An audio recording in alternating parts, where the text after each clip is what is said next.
Hey everybody, welcome back. Here we are. It's Isaac. It's repentance. It's hip. It's cool. We did Judas to the Lamb. There was no sweat at all. Now we're doing Tainted Forgotten Hush Megastand. Can I tell you? I don't mind it. It's a long run, in all likelihood. Hush Megastand. This is one we could definitely make a good faith effort to get the Hush.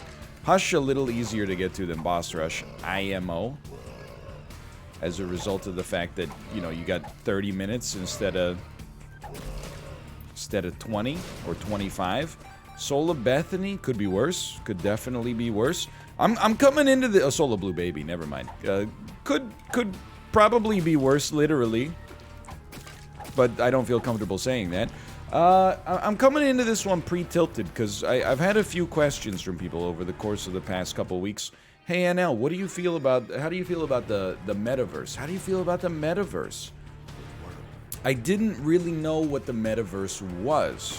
I knew it was, Facebook trying to create some sort of digital ecosystem. As a result, my opinion on the Metaverse... Just wanted to see if this would create... Oh, it does create some lightning. Okay, it's not amazing, but it's something. As a result, I was cynical because, you know, I don't like the company. Oh, I'm stupid. Okay, hold on. Try this again. I know it's one of those companies. I apologize. This is like back-to-back, pseudo investing topics. It's one of those companies where you might be surprised, but when people talk about, like top tech companies that you should buy as a stock, a lot of people mention Facebook. And I'll admit, as a corporation, I have no idea what they're doing. As a platform, I'm like, I know nobody under the age of maybe 55 that is happy to be on Facebook. Admittedly, I'm just a narrow slice of, the demographic pie, but I feel like most university-educated millennials in their 30s are actually like, I hate this website, and I never, it's the only website I know where like there's been incredibly like mass deactivations due to, difference in the right. Differences in the way the company is run from your own morals, as well as like data breaches. So forgive me if I'm a little bit cynical, but that doesn't mean, unfortunately, that they're necessarily destined for bankruptcy. Even if they were destined for making no money, they could stay in business for quite some time. But regardless, so I didn't know what it was. And then I saw a video just now on Twitter of the Metaverse. And I didn't realize that it's literally, at least right now, and I'm aware, by the way, this could end up being one of those takes that's like, aged like milk. Listen to what this guy says about the Metaverse. You won't believe that. Look, if you were in my shoes back now in 2021, if you didn't know that the Metaverse was going to pop and people are going to be getting married and, buying digital real estate, you'd say the same thing as, I'm happy being the base case, okay?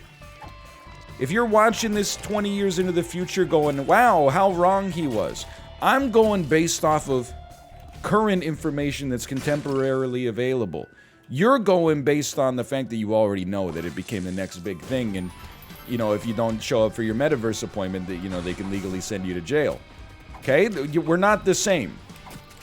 Doesn't mean I'm right. It just means, I might have reasons for my opinion that, nobody's gonna be like, oh, you know what? Blockbuster really should have beaten Netflix.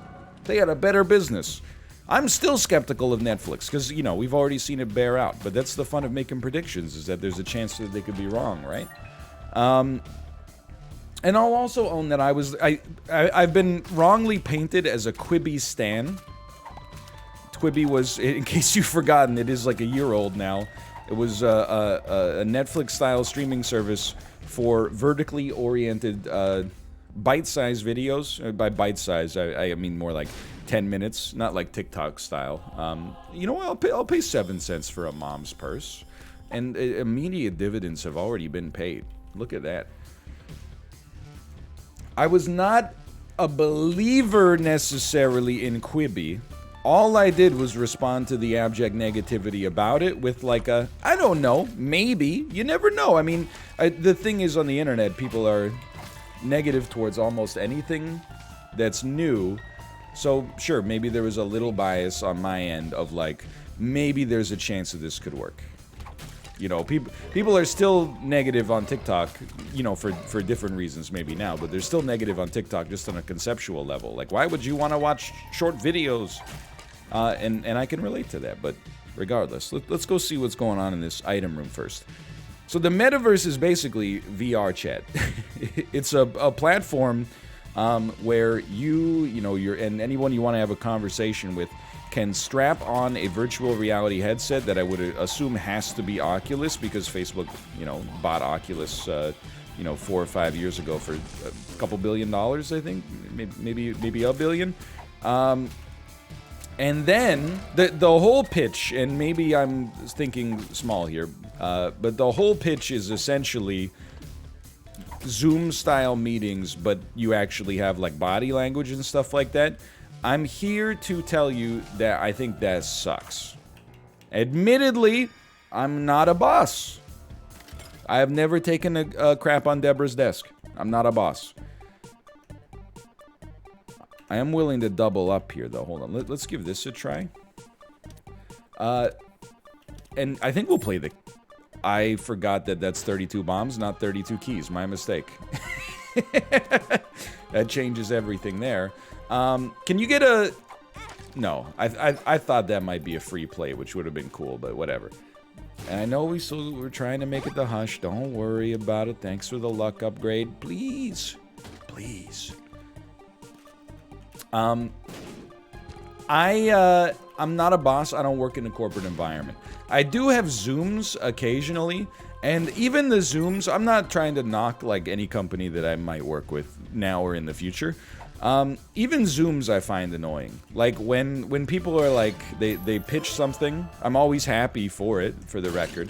But when they pitch something, and then they go, hey, can we hop on a call to talk about this real quick? It'll only take 15 minutes. I'm like, I'd really rather not. I usually just say okay, but in my head, it's more like a teenager, like, fine. You know, because they're, hello, oh, sorry, my camera doesn't work. Oh, no, it's no problem. Oh, we got the baby in the background. That's okay. That's just what things look like in, you know, this, you know, work from home environment. You know, oh, wow, it looks so nice outside where you are. Where are you based? And then I'm like, you know, you get the, it just is like, maybe I'm like a staunch, I don't know what the word would even be here. How are we going to fight Mega Satan? How are we going to fight Mega Satan? And now, that's fine. We'll find an Eddie room or more angel deals in the future. Or just Dad's Key could work as well. Anyway, I want almost all of my interactions to be through text. There are exceptions, you know, like if tone is important. Like if I was having like a serious conversation with my like with my parents or my family or you know, with an employer even or something like that, I would want it to be over Zoom so that we could communicate tone more effectively. But when it comes to like, you know, a pitch or something like that, I'd much rather just have it through text.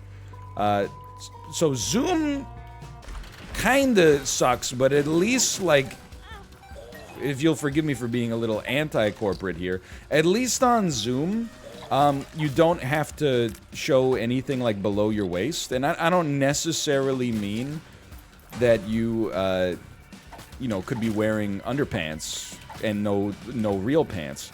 What I mean more so is like, you know, you only have to make sure that your face looks like you're paying attention. Whereas, like, in the Metaverse, to me, one of the things that seems crappy about it is the fact that if you're using it for business meetings, you have to have, like, you know, you have to put so much effort into having a show of how much attention you're paying to your boss or whoever's speaking, which admittedly is common courtesy, but at least on Zoom, as long as you're looking at the screen, people are like, they're paying attention. Meanwhile, you could have fantasy football open in the background or something like that. And it might seem like that makes you a bad employee. Maybe it does. But a lot of my experience with meetings is that, you know, they could have been emails. Not always. but sometimes. Then the other thing is, like, I feel qualified to kind of prognosticate about this, because it really does have kind of echoes of what I thought the internet was going to be like when I was a kid, right? Like, when I was a little kid, we got the internet for the first time. There were, like, forums and chat rooms and stuff like that.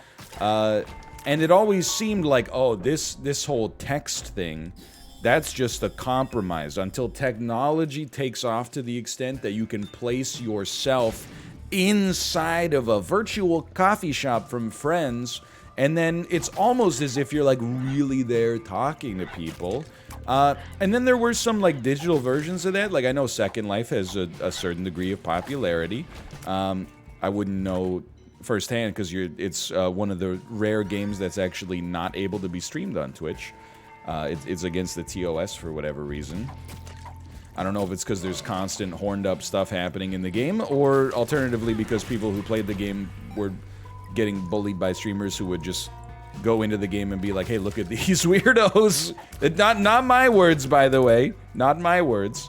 But for one reason or another, that's Second Life is not able to be played on Twitch without facing repercussions. But I thought we were kind of mostly in agreement that optimism we had about, like, hey, joining a virtual chat room where you could, like, be an avatar of your idealized version of yourself and then, you know, talk to people around a 3D water cooler with your voice. I don't know if anybody else... I'm realizing maybe I was an island on this one, but I thought it failed because it sucked. And it's way more annoying to have to communicate with people in a digital environment like that, where you have to give it your full attention, as opposed to just, like, you know, ICQ, MSN Messenger, and you know, I'm deliberately dating myself because I'm talking about back in the day. But, like, you had the option to just not respond to a message for, you know, an hour or 8 hours if you didn't want to, and that was good. Because, you know, you got, it's your leisure time. And, you know, maybe again, because the metaverse is more of a corporate thing. But, the closer that a digital form of communication comes to requiring the same amount of attention as a real life interaction, the less I want it in the hands of my boss. I guess that's my take home message. We'll try it here. Just the lockdown is fantastic. Like, I could imagine if you're, like, in a long-distance relationship, maybe you'd be like, you know, we can hop on the metaverse or something. I don't even then, like, I don't know. It feels a little bizarre to me, but that's not for me to say necessarily. But the more attention that digital communication requires, the less I want it in the hands of people who have serious demands on my time. Like, it's already kind of uncomfortable when, like, somebody's like, hey, can we hop on voice real quick? For me, at least. I'm like, I really just prefer to keep it to text, because I can't guarantee that I won't hear, like, a crying baby in the next, you know, 25 seconds and, like, totally derail this conversation that we're having. But then, like, being in the metaverse, even on top of that, having to make sure your whole body is, like, pointed to whoever's speaking, and then, you know, constantly nodding to show that you're listening, as opposed to, you know, just it being tacitly understood as happening. I don't know, man. It just... Maybe the fact that it's in VR makes some people a believer, but it doesn't make me a believer. Let's put it that way. I thought we agreed that all that stuff sucked. I was looking forward to... For me, and I'm not a VR guy, so I sometimes it's like the same way when I talk about how occasionally on Twitter I end up interfacing with parts of the NFT space against my will. I'll just be minding my own business, about to go to bed, and I'll receive a tweet from somebody that has a chimpanzee smoking a cigar in 8-bit art as their avatar, and they'll be like, hey, Anel, just curious, how do you feel about #ApeGang? And then I get like 70 accounts that just patrol the hashtag all day that come in and they're like, yeah, buy an ape, it's the future. And then it's like a bunch of chimpanzees playing poker. It looks like it was, you know, from a Toe Jam and Earl game on the Sega Genesis or something like that. That's kind of how I feel about like the VR community. If I'm on a podcast or something like that and I express negativity, not even negativity, but skepticism about VR, it's like I'm dampening public enthusiasm and I'm met with a little bit of either derision, which inevitably is like, you would have been the guy who said no to the car because horses are good enough. Hold on. This judgment, doesn't it take away our most recent, our oldest item, but give us 2 items from the pool that we're sitting on? I guess we'll never know. No, wait, that's the stars. What the heck is judgment, man? We gotta put it in this room to figure it out. But my thing with VR is I don't really, for me on a personal level, I don't see the spawns a restock. Oh, how about that? It's pretty good. I don't really see the value of using virtual reality as an approximation or a facsimile of real life. If that makes sense. I don't see it as and maybe this is where I'm standing in life, you know, that I live with my spouse and my family and blah blah blah, and maybe, you know, Zoom is not good enough for your long distance relationship desires, or Discord or whatever, and you like really want to go out for a digital fancy meal like your Cypher in the Matrix. Maybe there is a case for that, but for me, the first time I used the Vive, it did blow me away. I had that moment that was like, this is fantastic. Like this could change everything. But the applications to me for VR are like, if you'll forgive me for being maybe more boring, but like it seems to me like it could totally revolutionize education, you know? Like imagine, I will never get the opportunity, for example, and this is like a weird example, not because it isn't even like a desire that I have, but you know, I'll never have the ability to just dabble in being like an airplane engine mechanic. I don't even know. I'm assuming you got to travel to, you know, one of a few different locations in Canada. If you're a Canadian, you wanted to do that, and you know, maybe pay a ton of money for tuition, and then you know, you read a lot of books, and then at some point they might give you like a, you know, an old engine or something. Oh, we got so lucky here that we got this, by the way.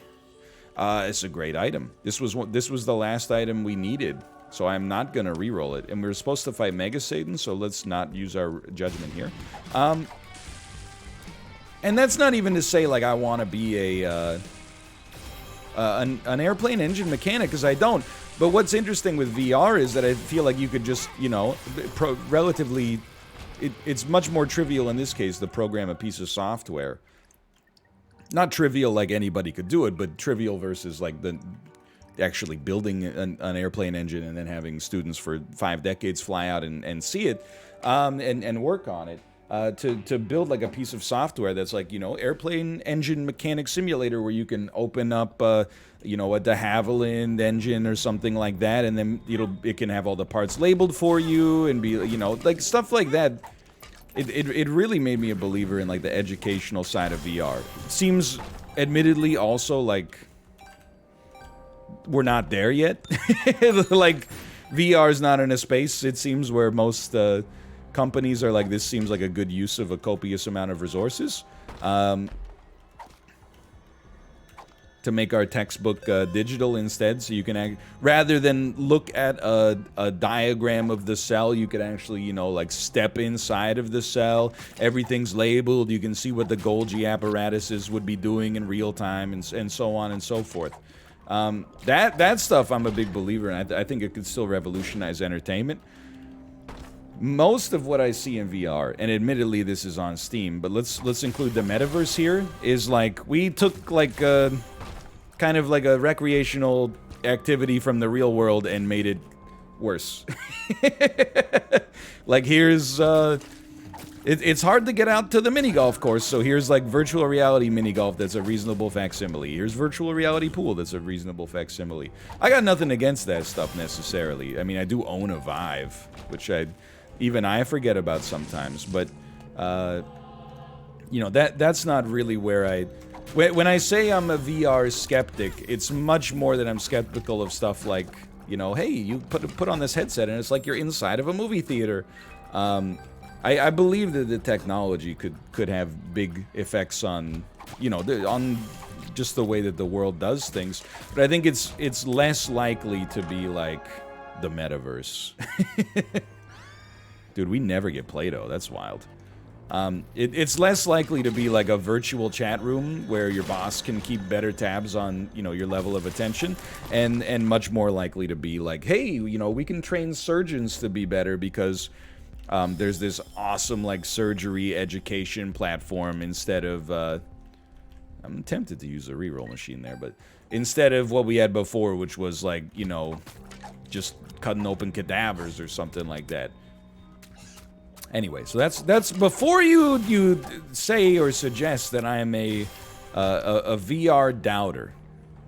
I don't mind being a doubter, but I at least want it to be painted in the right way with context. I'm a doubter for, like, you know, do I think that realistically you're going to be hanging out with your friends in Central Park in VR regularly? No. I definitely, I personally don't see that, which doesn't mean it can't happen. Plenty of stuff that I maybe find a little bit silly happens on a regular basis. We gotta try to finesse the devil or the angel deal here, unfortunately. Yeah, just take me down. And I say this again, not to. Here's one thing that annoys me. If we're getting into that, is like I hate when you can't express a negative opinion about something, and I'm usually fairly positive about at least you know, technologies and fads and stuff like that, because I realize that I don't get it. I don't get all of it, you know. I'm just one person, and I'm basing this on my experience as, you know, that I've lived through as, you know, one of a very, you know, thin slice of the demographic pie. I'm a guy in his early 30s who lives in Canada, grew up in Canada, you know, pretty sheltered existence, and I was born in the 80s. This is not me trying to get street cred for any of this. It's just like, of course, my opinion on stuff will maybe differ from somebody that's born in the, you know, in the 2000s or in the 40s for them, or maybe the 2040s. And I was thinking about that yesterday, actually, because I was like, there's been a lot of discussion about whether movie theaters are, like, irreparably screwed. The theater model seems a little antiquated. You're paying, you know, $15 to see a movie when you have an infinite supply of movies that have come out historically available for a fraction of the price on streaming services that you can watch from the comfort of your own home. Concessions are expensive. You got to deal with other people, which used to just be annoying, but now also maybe carries the possibility of getting infected with Delta, right? So this is where you use your judgment, by the way. No? So I could totally, yeah, that's good enough. I think that Tarot Cloth is not as good as it used to be, unfortunately, but it's still pretty solid. Let's get out of here. We're not making boss rush anyway. PhD is fine, but you know, call me a doubter. I'm like, I don't feel like we need it. Anyway, but then people my age, and I mean, like, in a 20-year, maybe a 40-year window around my age, which would cover people that aren't even born yet, but let's ignore that and pretend that it was coherent.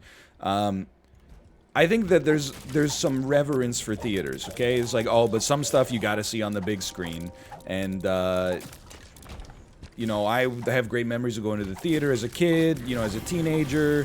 You know, I'm going to take my kids to the movie theater to see their, you know, the Pixar movies and Disney movies and stuff like that.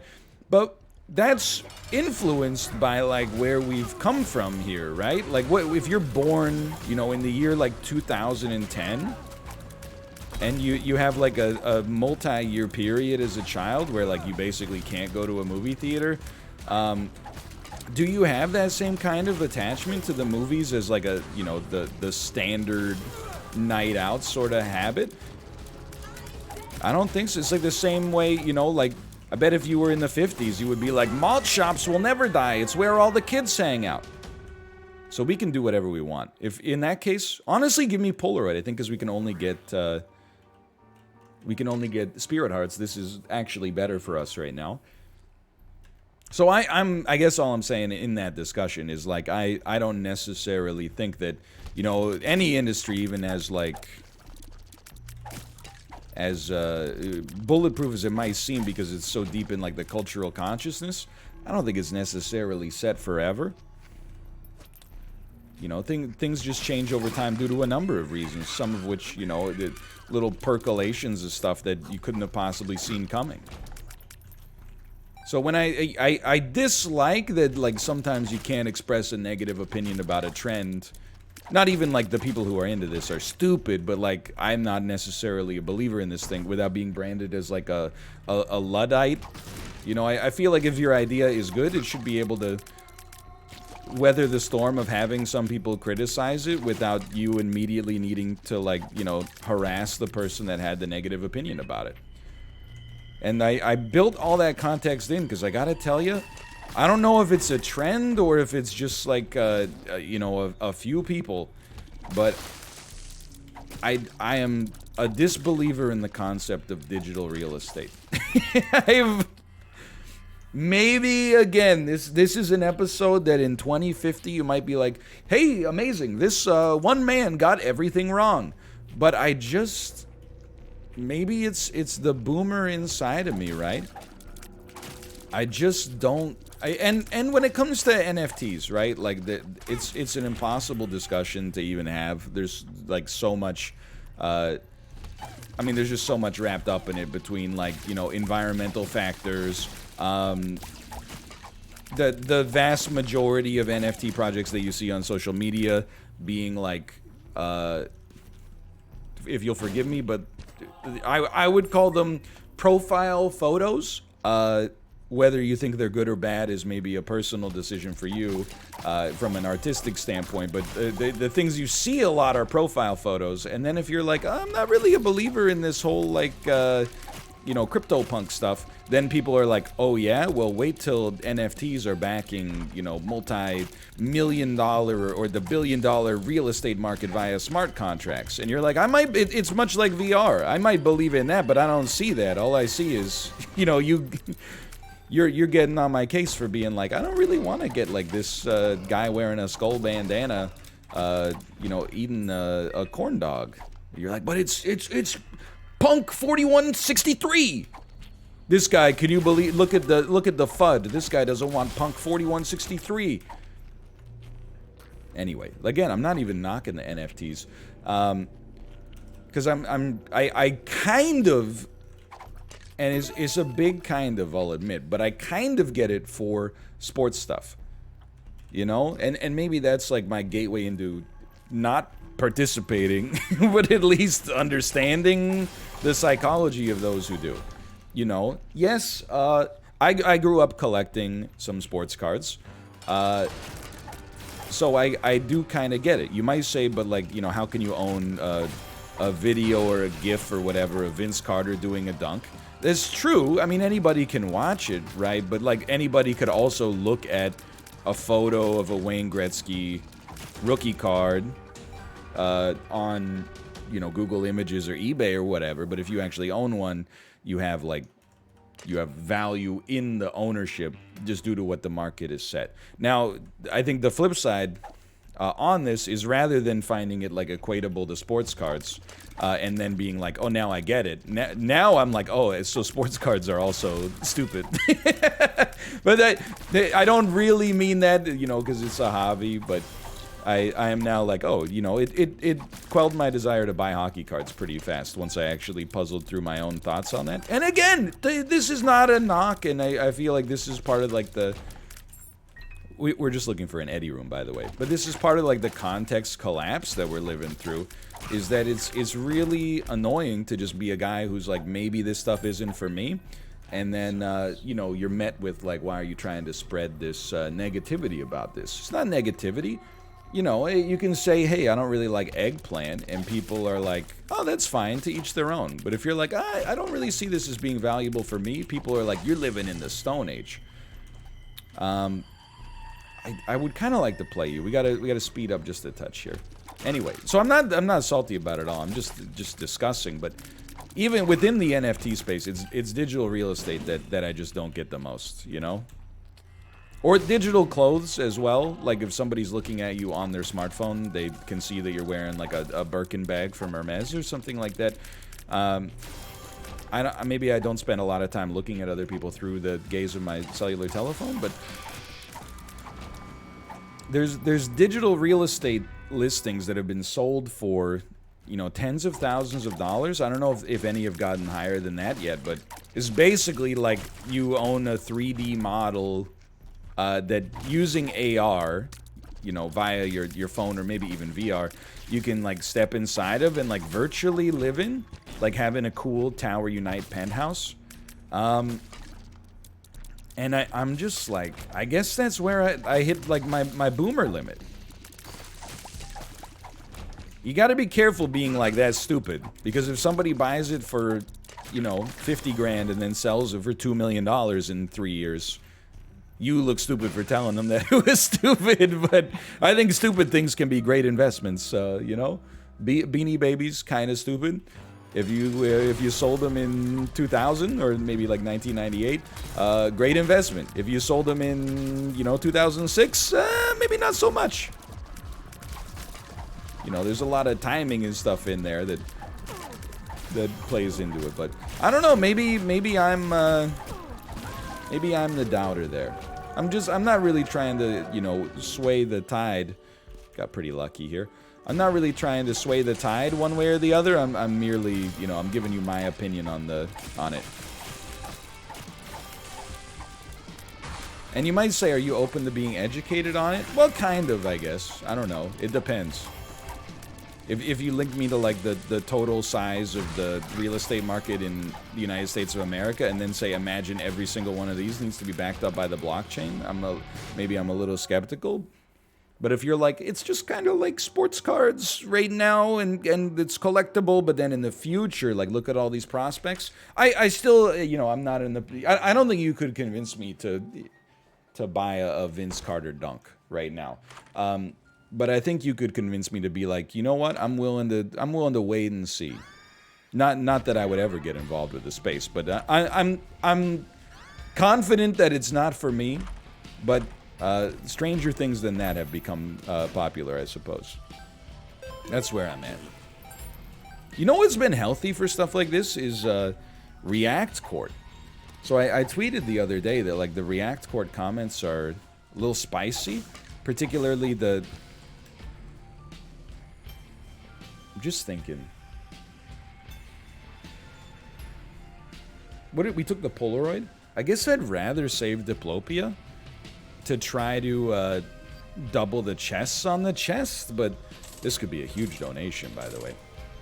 But anyway, the particular React Court Flashpoint issue was the one where the woman applied to be on a big project at her company, got the project, and hadn't disclosed that she was already pregnant at that point, and as a result, the other people on the project, you know, faced some degree of hardship, and then the person who made the OP was like, am I the a-hole for telling her new company that she can't be trusted? So that one got a lot of people going for sure, and I think people were worried after that maybe because of the spice level in the comments, we might hit a situation... Dude, Revelations is just so unbelievably good for this narrow case here.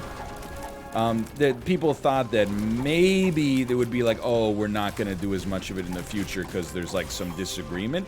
I'm actually, like, reading the comments, there were some that are like... I mean, you just see some ridiculous stuff sometimes. That's like, you know, oh, this is endemic of the, like, moral failings of the modern Western world. And you're just like, okay, go outside. By the way, people will be like, that's rude, NL. Did you not hear the comment that I was being rude to in the first place? Yeah, but they're the commenter. You're the streamer. It's a different world. Anyway, they're entitled to their opinion without criticism, and you're not. It's just that simple. But regardless of that, which is a straw man, I'll admit, Again, much of being mad on the, or much of the internet in general these days is just inventing a person and then getting mad at them. And I'm as guilty of it as anybody else. However, I actually, some of the comments, I really took it almost as like it's therapy. You know, it's a reminder that even though things are probably as divisive, at least like openly, even between just regular people as they've ever been in my entire lifetime, it's like therapy in the sense that like it reminds you that you can disagree with somebody and you could both have good reasons, if that makes sense. Now, I'm not saying that, you know, that applies to every issue in the world. You know, there are some am I the assholes where everybody's on the same page, more or less, and, you know, it's for good reason. But I almost find it kind of refreshing to be in a situation where, like, you know, it's like a safe environment for people who respect each other's opinions to kind of be like, here's how I see it. You know, we both have strong conviction that this is the way it should be. And there's good reasons that we have for both of those, even though the conclusion that we draw from that is different. It's interesting, because I mean, you know, and this is not like, oh, whatever happened to civility, but it's just an aspect of, like, I think we don't have that too much anymore. Now it's like, you know, even if you just got a different opinion about a movie, it's like private quote, tweet, dunk on this, imagine thinking this, and you know, you get the idea. I'm not going to go too far down the road, but easy fight, by the way, and we will be moving upwards. Yeah, because we took the Polaroid, which was a genius idea, if I may toot my own horn. So yeah, if anything, I actually took it as like the opposite, where like React Court having a degree of spice associated with it, I was like, oh, it's actually kind of, I think is good. I think it's good to remember that you can, and I'm as guilty of forgetting it as anybody else, man, but it's good to remember that you can enjoy someone, or enjoy someone's, whether their content or their company, and, you know, agree with them on, like, probably most things, maybe even almost all things, but occasionally, you know, the differences in our lived experiences can lead us to different conclusions. I'll take small rock on this one.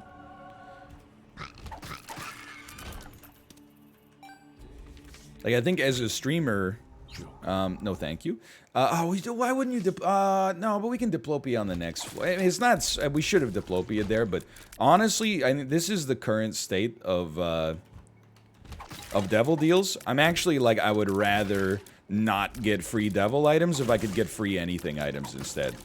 Because some of those might have been amazing, but I'm also looking at the possibility of, like, oh, missing page 2, you shouldn't have.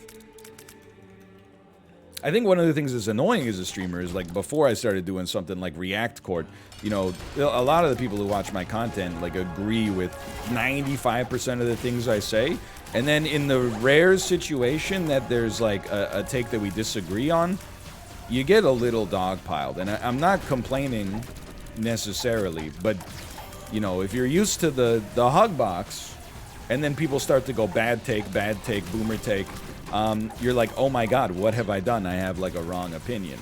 And after kind of exercising the muscle a little bit in React Court, I'm like, okay, you know, so we disagree. That's fine. We can disagree on things without it being like, you know, we need to find and inoculate this take immediately. Okay, Mega Satan fight. I don't know why I saved the world card for a floor where we have a Mega Satan fight. Cricket's head, okay. The shears. Mysterious liquid. This is a very positive. I mean, all 8 items are usable, which is not very common. This should be a good and relatively easy fight here. And of course, you know, I know because I've been on YouTube a long time, I don't mean to be disrespectful, but I know there'll be comments like, oh, so if we disagreed on like whether or not people should be killed for liking eggplants, you would say like, well, we could still be friends. No. I'm just saying more like, you know, I think I've matured enough to the point where I can be like, you know what, if you don't like The Last Jedi, we can still be friends, as long as you just shut the frick up about it, you know? I'll shut up about it too, but you gotta go first. That's the comp, or we could do it at the same time, like a mutual de-escalation of Star Wars opinions. We really need to, I think as a society, which we do be living in, we need to make it illegal to argue via analogy until you've like gotten a certification. Because arguing through analogy is too powerful of a technique to be misused. I'm not the king of analogies, maybe from a pop culture standpoint, but not from a rhetoric standpoint. But people will construct an analogy that's like, oh, we don't allow substitutions at this restaurant. Oh, so hypothetically, if we were in the Second World War right now, do you think that the Allies would have been the ones that didn't allow substitutions, or the Axis wouldn't have been the ones that allowed substitutions? And you gotta be like, it's just a BLT, man. It's just, I'm sorry, like we got a lot of order flow coming here. It's not everything. You don't have to Godwin's law us over this sandwich here. But again, we're literally being the guy who's like inventing somebody on the internet. But hey, we're not inventing somebody on the internet to get mad at them. We're inventing somebody on the internet to get mad at and then dunk on them, thus making everybody who agrees with me feel better. So there's maybe some you know, exercising some catharsis there. But anyway, those are my thoughts on the Facebook Metaverse. Seems to me like kind of like a high budget Second Life, and I'm, you know, willing to be wrong, because the world is the arbiter of that at the end of the day. It's not me. But also expecting to be right, which is probably a universally relatable feeling. There are probably people who are like, I'm a big believer in the metaverse, and here's all the reasons. You know, work from home's not going anywhere, but, you know, people don't necessarily love Zoom. Having the opportunity to, like, be in a more engaged situation, like, definitely, I imagine that, you know, maybe the metaverse makes way more sense if you build, like, a digital classroom, and then there's a teacher in there that can, like, you know, look at all the students the way they normally would, instead of having to, like, scan 40 Zoom portraits, and they can, you know, maybe write on a chalkboard that everyone can see as a more traditional learning environment. But, you know, you just got to remember, that's before things happen, there's always a bear case, which is me being like, I don't see anybody doing this, and there's always a bull case, which is like, if everything goes completely right and the world shifts in all these, you know, 100 different ways, this could be the next big thing. And sometimes it happens. Either way, thanks for watching. Bit of a rambling episode, but that's great. I'm feeling like conversationally like lubricated today. If you enjoyed it, click the like button. Helps out a great deal. And of course, subscribe if you want to see more in the future. For now, thanks for watching, and I'll see you next time. See ya!